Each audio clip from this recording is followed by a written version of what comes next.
I've got loads of pictures to show you, and I'm basically going to talk through the idea of do it yourself, but I was thinking about how to kind of explain this kind of amazing journey we've all been on over the last, well, let's face it, hundreds of years, which we've come into only recently in our lives.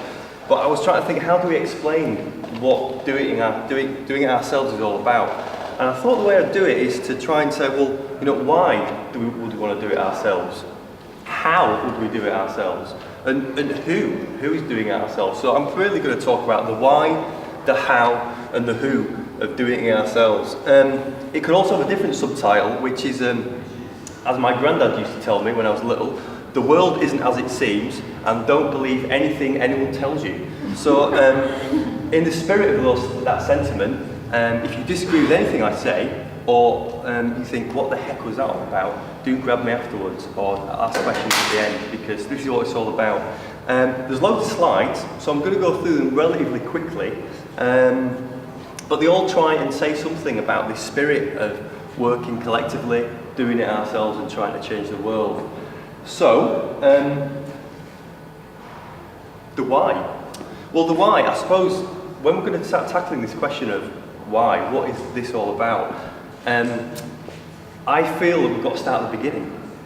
So, starting at the beginning for me is really about 500 years of resistance, and here it is in Spanish, which was a mural which I saw in Mexico, which really inspired me. But what this is trying to say is, he's trying to take us back to the origins of where some of our problems occur. And that is essentially about the discovery, the so-called discovery of the Americas, and what we call the beginning of the colonial period, where Christopher Columbus arrived in the Americas and began this whole journey, which has pulled different parts of the world in different directions into what we call this colonial system. And that began over 500 years ago now, 1492, when the Europeans first arrived in different parts of the world and claimed it as their own, and started this real kind of pulling apart of the world into different routes of poverty on one side and prosperity on the other. So for me, it's all about, the starting point is 500 years ago.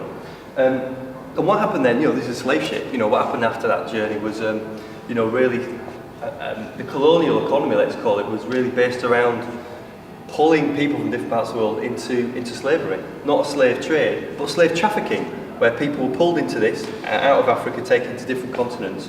And it was that whole kind of slave trafficking which really started to pull the world apart. So that's one of the things that's really on the forefront of our mind when I start to think, well, why is the world the way it is? And the enclosures, this sign, keep out, what it's trying to tell us is that what happened during this period, what's been happening for the last 500 years, is what we call enclosures. Fields have been enclosed, people have been pushed off the lands over 500 years, and we're going to look at some of the ways that people have tried to fight against that. But certainly, right across Africa and Latin America and Asia, and all the fields across Britain, Scotland and Wales were somehow enclosed. Fences were put up, people pushed off the lands. And this was really important because we used to have common land in many parts of the world. And we've lost a sense of what that means. What does it mean to have kind of common places, common land, which we used to kind of own and run ourselves. And as part, when people were pushed off the land, what came on was a colonial economy based around cash crop. And here's a typical scene of a colonial plantation. People put to work on these new fields in this colonial economy, which is still going today. You've got different parts of Third World, Global South, whatever you want to call it, and you'll see these big, cash crop plantations, coffee, sugar, whatever you want. And so what emerged for a lot of people was this thing called Western lifestyle, a very prosperous Western lifestyle with trappings of prosperity, comfort for many people in the West, and for a lot of other people, a lot of debt and a very different type of lifestyle. So this is just one graph which shows, since the 70s, huge growth of debt in the South, which is now approaching $3 trillion, which is an amount of money I cannot really imagine piling up $3 trillion in this room. So the emergence of a really different experience in different parts of the world. But the whole global economy based around, this kind of ceaseless economic growth. We need to grow more, we need to produce more goods, sell more goods. And some people really feel that this economic model is almost like being at the edge of a cliff where we need to start to turn the boat around and say, what position have we got into? Where is this economic model, our current economy, taking us? It almost feels like we're on the edge of a cliff. I've got a mouse here, Chief, so I have to keep going back to that. Now, we've all heard about swine flu and influenza. We need to ask ourselves, do you suffer from affluenza? One of the things is our obsession with more and more growth, opposed to thinking about what the things we need for a decent daily life. And we call it affluenza. It's almost economic growth has become almost a disease. Based around the idea that this is fixed. We've got this planet, it doesn't get any bigger, it's a planet of a particular size. We call it finite, it's got finite resources. It can only be as big as it is, the planet. However, the assumption of our modern day economy is that it can continue to grow. It's based on infinite growth. But what we've realised is that this economy can't get bigger than the planet. Because if we all wanted to live the way that the USA lived, and everyone on the planet lived a lifestyle that people in the USA lived, we would need 5 planets. Not sure where you can rent an extra planet or 2 from, but given that we've only got 1, this kind of presents us and our generation a real problem. Now, what does this big economic growth mean? Well, guess the link. Here's carbon emissions, and here's growth in expenditure on consumer goods. Very close correlation, and we can see it again on this graph. As growth goes up, call it GDP, gross domestic product, is growth in an economy. As growth goes up, the ecological footprint, the impact we're having on the global ecology goes up with it. It's actually step-linked. Scientists will call that step-linked. It goes up in steps, which starts to make us think our economy is having a huge impact not only on people, but also a really damaging impact on the environment. And here it is, people talk about climate change, but what we need to understand is the exact impacts are having. Sudan is being called the first climate change conflict. People in Sudan are experiencing what many people believe is the really first climate change war, a war fought because of the effects of climate change. Huge droughts in Australia, Hurricane Katrina in New Orleans, and this is not something which is exotic, just near where I live. Hull, huge floods in 2007. Now, these lives that are being pulled apart. This is where I live, Leeds. Not like Leeds is now, although many people do say it's still a grim city. But that's about 1820. African village. Now, one of the key points which we need to understand is we're not just dealing with financial debt, money debt. We're dealing with what we call ecological debt. So some countries are responsible for putting this huge amount of carbon in the atmosphere, which has led to climate change. And lo and behold, the UK, in its industrial revolution, put about 50% of the current levels of carbon emissions into the atmosphere. So one of the things that we really need to focus on about how do we get into this mess, is because our industrial revolution stored up a lot of these problems through the huge carbon emissions which were emitted during our industrial revolution. These guys, who are the most affected by it, have the least to do with causing the problem. That's about ecological debt, the debt we owe them in terms of our ecological impact. Now, the solutions which have been generated, one of the reasons why we're so interested in this is because the solutions seem really weak compared to what the scientists are telling us. And what's being promoted are very financial solutions to essentially what is a very complex problem. So new ways of making money out of nature are emerging as solutions, which is, if we think about the issue that the financial economy got us into this problem, it's very likely that the financial economy will allow us to get out of the problem. And carbon trading, everyone's talking about carbon trading, but it's one way to allow the developed world, as in us, to get off the hook, allow us to continue with our lifestyles and push the problem back to the global country and the global south, so they can adjust and protect their, ecological environments, so we can continue with our Western lifestyles. And this is going to be on the agenda hugely at Copenhagen. We'll talk about this at the end. Now, one other thing is, apart from climate change, we've got to deal with this. Welcome to the oil interval. What we've realised is that there's a tiny amount of oil knocking about on the planet, and it's been used over a tiny period of time. And we have been an incredibly lucky generation to live right in the middle of what we call the oil interval. There's huge geological gift, abundant energy supply, which has allowed us to create all this around us, this amazing Western lifestyle. Almost everything we hold dear is based on oil. If we took it all out of our lives, we'd be sat here naked. We probably wouldn't even be sat in this building. And we have to think about what would the world without oil look like. In addition, we live in a world which is incredibly controlled by corporations. In many different ways, corporations control many of the resources in the world and are responsible for ecological damage. And they're also responsible for controlling the kind of news we receive. So we see a small amount of companies controlling the distribution and creation of information. And there's a huge amount of distractions in the world in terms of us trying to understand what's happening and trying to get a clear picture about the way the world is.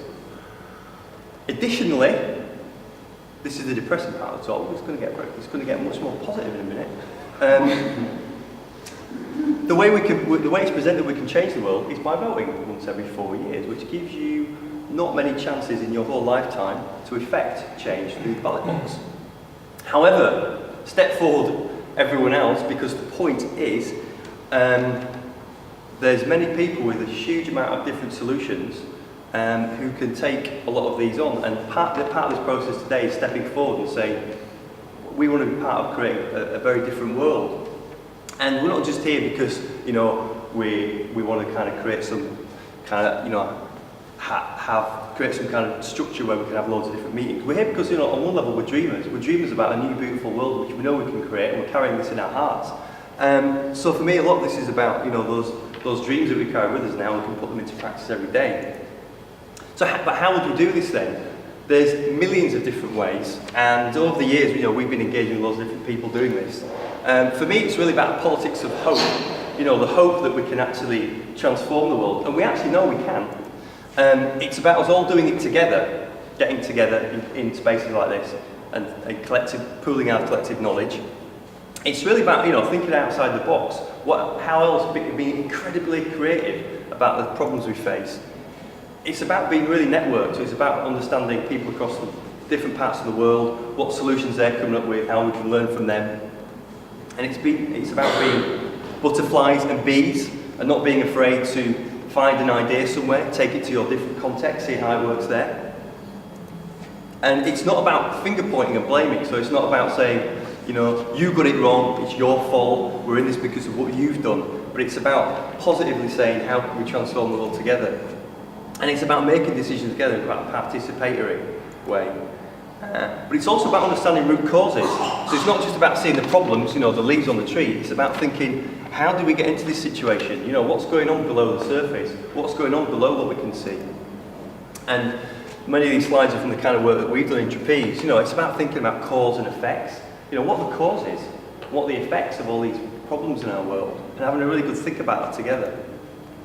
It's about direct democracy. So it's about how do we kind of change the way our democratic systems are organised? How do we make them more direct and accountable? It's about developing tools which can allow us to do that. So consensus decision making, which is the workshop this afternoon, is the way we can hone those skills, make democracy more accountable and more representative and more participatory, more fun. And it's about finding ways to do it in big groups, because democracy is not just about 10 people, it's about 100, about 1,000, it's about the whole nation. How do we make that work for a whole country? Spokes councils is a way that can be scaled up. It's about creating group agreements about how we want to interact with each other.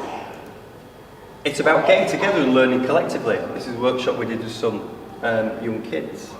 It's about thinking about problems and coming up with some tough solutions, thinking, okay, what really is the cause? What really are the causes of climate change? It's about listening and also about translating and bringing different cultures together and finding ways to share knowledge across languages. It's about creating open spaces for dialogue, and this is an open space event where we can express the issues that we want to talk about. It's about finding creative and fun ways, as Alice shows there, about how to interact with questions, how to interact with issues and make them engaging and relevant and fun. It's about getting together and discussing things and learning from each other. It's about holding public events, where we can hold events in city centres and in places like this, and educate each other and talk to the public and talk to wider groups. It's about doing fun things as well. This is a pub quiz that we do as Trapese. So it's about putting fun pub quizzes on and all sorts of other events and types of formats which you can engage with lots of different people, because not everybody wants to come to a workshop. It's about thinking strategically and cleverly and tactically about what we're up to, thinking about campaigning. It's thinking about the long term. This is a guy called Bill Moyer. He's got a movement action plan. This is about how groups develop over years. So it's about the long haul. It's about the long term. This is not just something about this week. This is something for about the next decade. And it's about thinking about what works and what doesn't work. And this is a little activity you can do in terms of how effective things are. It's about sustaining your organisation. This is a kind of an idea storm we did about how you can sustain your group. It's about getting our own message out there and finding ways to do that. So this is an indie media area which was set up at the recent climate camp, which is a way to get our own news out there and develop news collectively. Do you know who those people are? Those people are from the climate camp. I met them in 2006, and they said, we're going to take your book back to Korea and get it translated, and they did, and I've never seen a photograph of them, but it's now published in Korean. There they are. Amazing. Well done. Have we got a copy today in Korea? I haven't got it here, no. It's about finding new ways to do things and develop alternative technologies, and this again was at climate camp. But it's about positive vision that we actually can do this. So if we need to set up a solar shower system, we actually can do that. We have the skills and the resources and the equipment. It's about retooling. A lot of discussion in transition towns about reskilling and retooling. So it's about developing those skills which are going to be future-proofed. Everything from gardening to bike maintenance to sewing to painting and to building skills. All these are retooling skills which we need to learn, and Steve's going to certainly show us through some of those skills later this afternoon. It's about developing services which are appropriate to people, and here's a co-op run by skint people for skint people, so it's developing really necessary services. It's about working together and working collectively, and it's the beauty of bringing ourselves together and working collectively, and the joy of working collectively. And it's about making connections which last between different groups of people and surprising ourselves with the range of connections we can make. And above all, it's about creating a commons. And for me, the idea of a commons is really important, because we all know what a common is in the middle of a village, but it's about creating a space where we can all manage our own lives and our own resources and our own infrastructure or whatever we want to do. This is our open access agreement, which many of you may recognise, but it's a way that Britain has been made more common. So you can wander around open access areas right across England and Wales, and how to create that virtually on the internet through new types of licensing agreements and Creative Commons, which our book Trapese was, the do-it-yourself book was published under.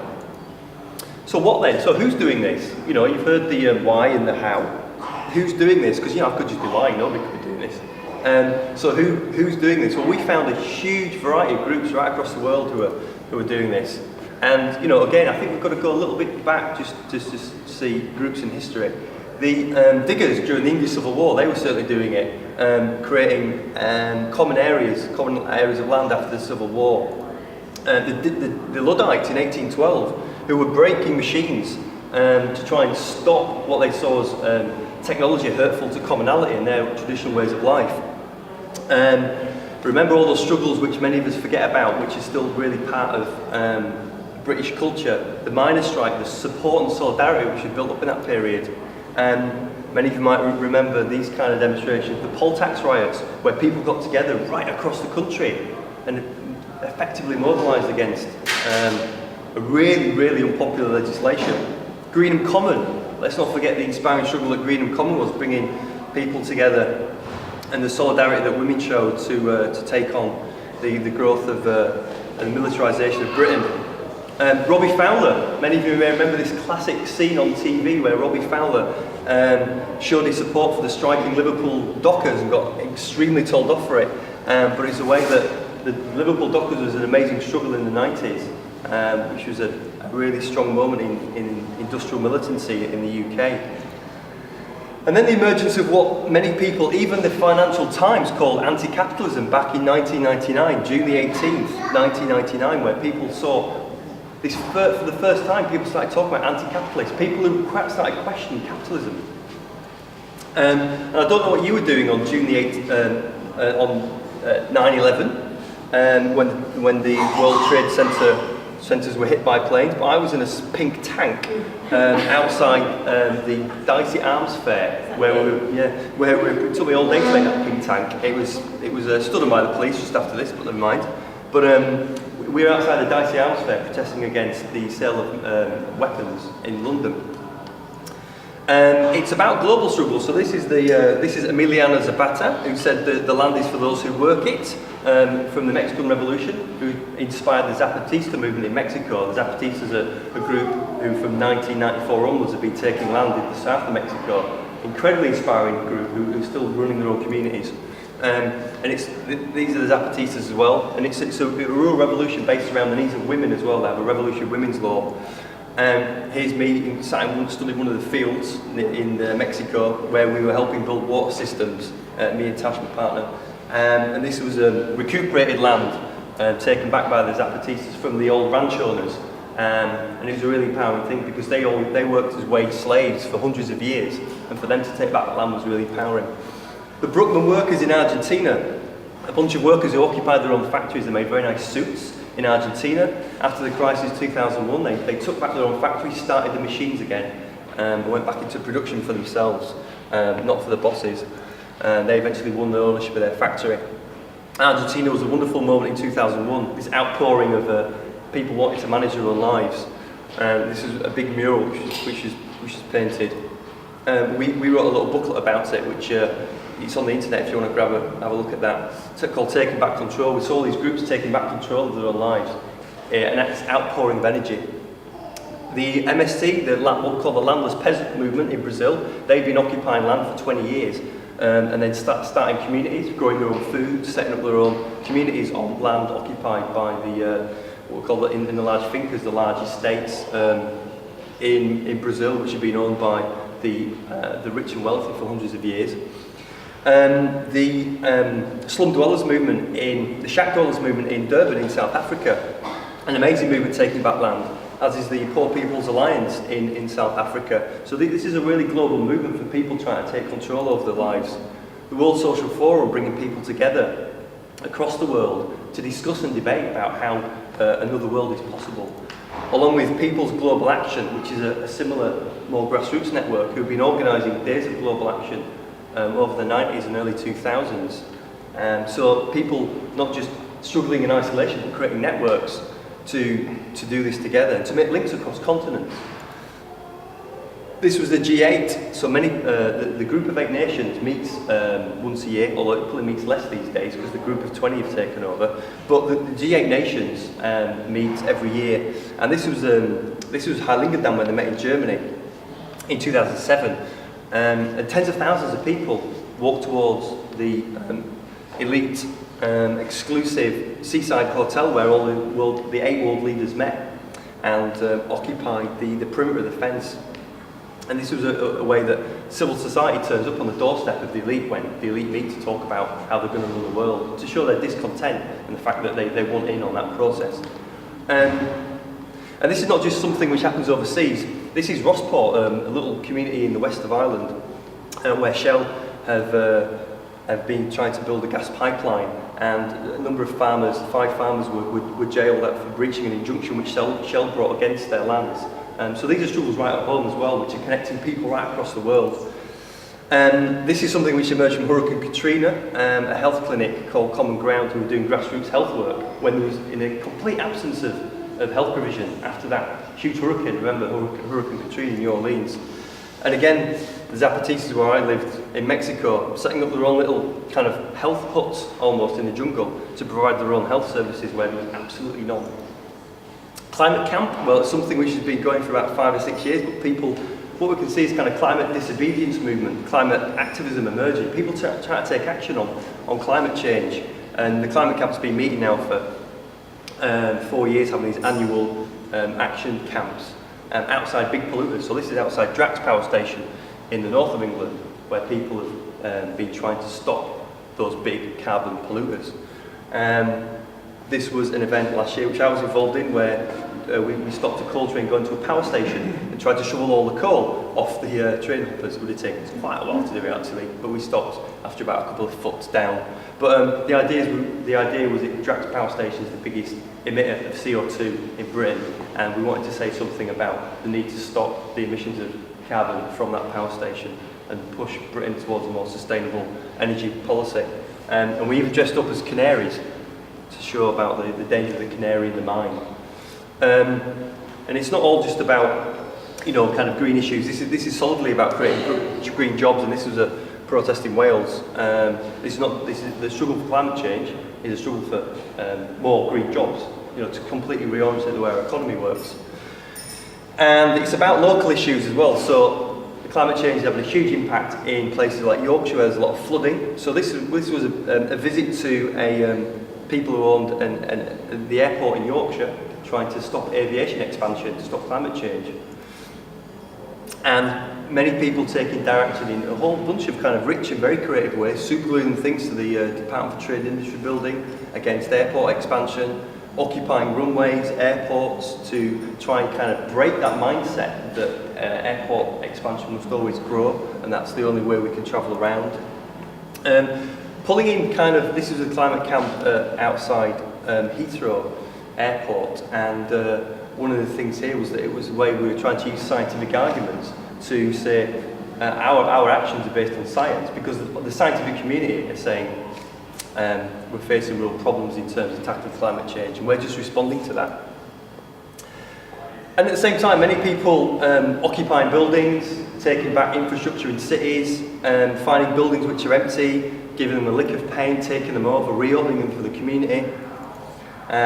Social centres up and down the country are doing this, and there's these things called social centres where people open buildings, open cafes and bookshops and libraries and workshops. And there's about a dozen throughout Britain, and this is a little booklet we wrote about them, and we've got a website we can show you about those. Community gardens and urban gardens are spreading. This is in Argentina, but there's lots right across the world, in New York, in Melbourne, in Paris. In Bristol, right here in Bristol, right next to Stapleton Road train station, there's a wonderful urban garden.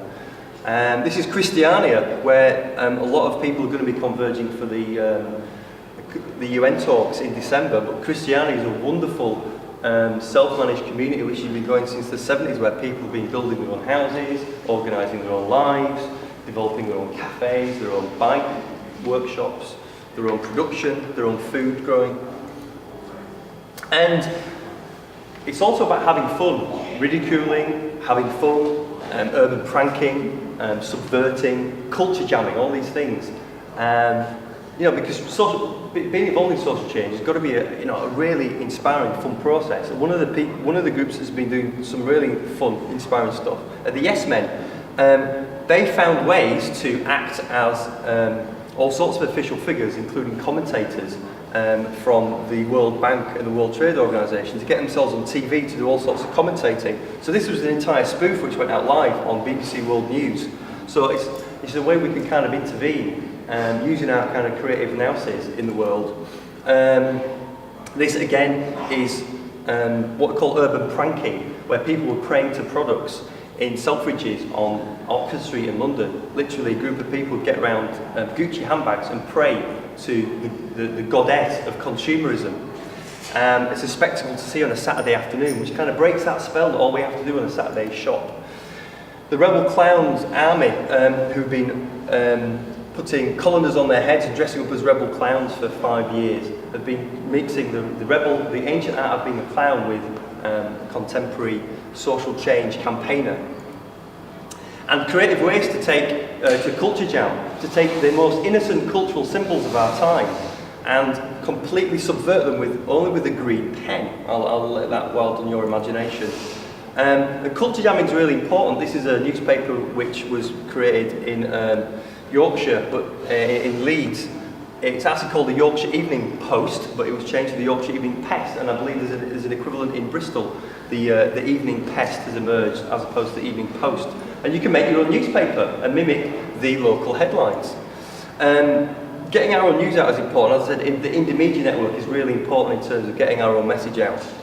And look at Indomedia, and it's regionalised in terms of putting out information. Spoof newspapers are really important as well. Spoofing is a wonderful pursuit. You know, it's a way we can kind of throw back contemporary culture back at those who, you know, control the distribution channels. And here's the hate mail. Permaculture is a wonderful principle, which is one of the real bedrocks of a lot of thinking in terms of how we can think our way out of this problem. And this is the permaculture flower, with different petals talking about how we can change our thinking in lots of different areas. And this is a way that permaculture has been implemented. This is a continuous urban landscape in Poland, and permaculture is willing to create continuous productive urban landscapes. This is a very urban area, but all we can see is a kind of green productive landscape. But this is an incredibly urban area in Poland. Very simple to do. This is, what we need also is projects which embed these kind of ideas, and place where Kim works. This is a Centre for Alternative Technology in Wales, which has been at the forefront of these new ideas. And it's about appropriate technology. It's about thinking of new ways we can use existing technologies. This is a bike-powered, although no one's pedaling at the moment, so we plug it in, but bike-powered projector. But you can easily make a bike-powered sound system. And again, you can make a straw box for keeping food warm, which is bike-powered by the sun, and a bit of wooden glass lining. And it's also about how we live. So it's all about thinking about our communities, creating community land trusts where we can own our own houses. It's about thinking about how our houses need to be remodelled. So this is Bedzed in Croydon in South London, a very unlikely place for some of the most pioneering houses in the world, which is zero carbon. This is a straw bale house built by Carolyn Flint near Goole, which is a very grim place, but it's a very beautiful portable straw bale cabin which you can stay in. This is Lammas in Wales, who are building the first, got planning permission for the first small, sustainable smallholding development in Pembrokeshire. This is a project that I'm involved in called Lilac, where we're building 20 straw bale homes right in the middle of Leeds. And worker struggles are really important. So this is the recent solidarity around investors, wind turbine workers, and we're going to hear more in the session afterwards from Steve. These were occupied workers in Argentina who occupied a factory making ravioli. So it doesn't have to be glamorous. These guys reoccupied their factory to make ravioli. And these are the unoccupied factory in Argentina who make tiles at Zanon in the south of Argentina. And they now distribute those all around the world under workers' control. Radical Roots is a network who lends money to set up, who supports and provides infrastructure for housing co-ops and workers' co-ops. And this is participatory budgeting, so ways that we can not just let councils distribute budgets and agree what gets spent where, but this model from Brazil allows us to think about how can citizens be involved in determining how council budgets get spent. And this is spreading all over the world, this idea. So demand this from your council. And I know that people in Bristol are doing this. And it's about rethinking the way we measure, right? We've got to measure differently. So this is what happened, our mindset is that GDP, gross domestic product, that's just normal growth. We always think it goes up, but if we actually measure differently, measure the things that are really important to us, there's this thing called a genuine progress indicator. What we found since the 50s, it's actually going down. So the things that are really important to us are actually getting taken away. So depending how we measure, the world looks very different. So the point here is that we need new ways to measure what we want out of life. How do we measure genuine happiness? And it's about what we call a steady state economy. So this is possibly what might happen to our economy. Now a steady state economy does something very different. It finds a way to stay within the carrying capacity of the earth, and that's the key problem, that's the key challenge for the next 20, 30 years. Which brings me finally to why we might be here today.